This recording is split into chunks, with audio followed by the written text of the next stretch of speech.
বঙ্গবন্ধুকে চিন্তা করা যায় না, তেমনি বঙ্গবন্ধুকে বাদ দিলে অর্থহীন হয়ে পড়ে বাংলাদেশ।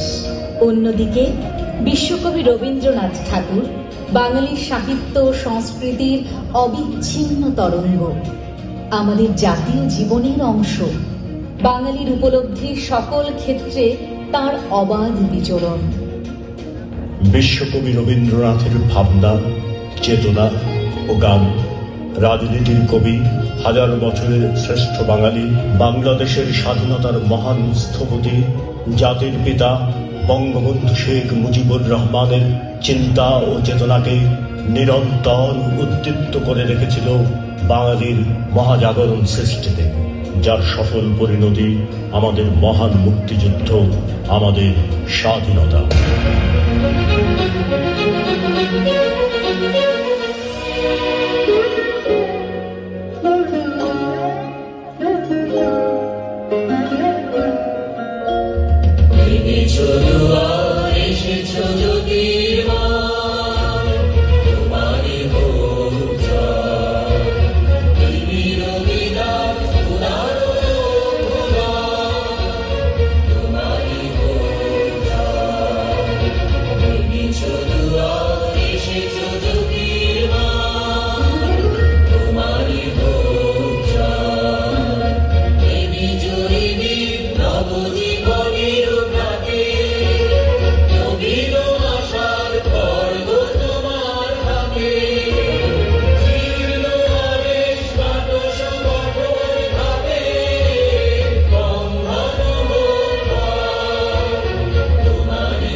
সালের 23 জুন পাকিস্তান সরকার রবীন্দ্রসঙ্গীত প্রচার নিষিদ্ধ করলে শিল্পী ও প্রগতিবাদী মানুষের সাংস্কৃতিক আন্দোলনের সঙ্গে বঙ্গবন্ধু একাত্ম হন।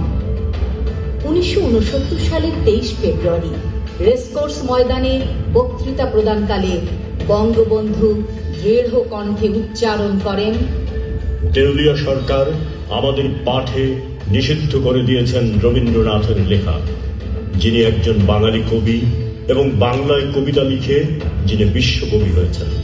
আমরা এই ব্যবস্থা মানি না। আমরা রবীন্দ্রনাথের বই পড়বই, আমরা রবীন্দ্রসঙ্গীত গাইবই এবং রবীন্দ্রসঙ্গীত এদেশে গীত হবেই। বাংলাদেশের সাংস্কৃতিক অঙ্গনে রবীন্দ্রনাথের অমোঘ অবস্থান সম্পর্কে বঙ্গবন্ধু ছিলেন অসংশয় চিত্ত।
Bhagavad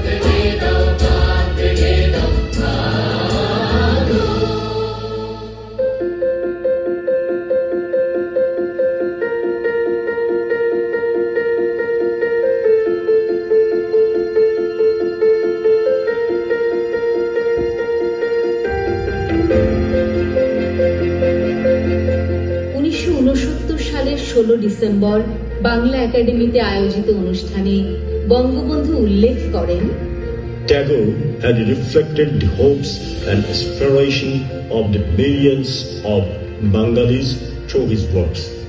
Without him, the Bengali language was incomplete. বিশ্বকবি রবীন্দ্রনাথ ঠাকুর ও বঙ্গবন্ধু শেখ মুজিবুর রহমান দুজনই বিশ্ব মানবতা এবং বিশ্ব শান্তির জন্য নিবেদিত প্রাণ। বঙ্গবন্ধু তার অসমাপ্ত আত্মজীবনীতে লিখেছেন, একজন মানুষ হিসেবে সমগ্র মানবজাতি নিয়েই আমি ভাবি। দুজনেই বাংলা এবং বাঙালিকে বিশ্বের দরবারে সুমহান মর্যাদায় উন্নীত করেছেন, একজন সাহিত্যের মাধ্যমে, অন্যজন রাজনীতি দিয়ে। বাঙালি বলে যে জাতির কথা রবীন্দ্রনাথ লিখেছিলেন, বঙ্গবন্ধু সেই জাতিকেই আবিষ্কার করেন সোনার বাংলায়। সভ্যতার সংকট নিয়ে কবিগুরু বললেন, জীবনের প্রথম আনন্দে সমস্ত মন থেকে বিশ্বাস করেছিলাম ইউরোপের অন্তরের সম্পদ এই সভ্যতার দানকে। আর আজ আমার বিদায়ের দিনে এই বিশ্বাস একেবারে দেউলিয়া হয়ে গেল। আজ আশা করে আছি পরিত্রাণকর্তার জন্মদিন আসছে আমাদের এই দারিদ্র লাঞ্ছিত কুটিরের মধ্যে। অপেক্ষা করে থাকব সভ্যতার দৈব বাণী নিয়ে সে আসবে মানুষের চরম আশ্বাসের কথা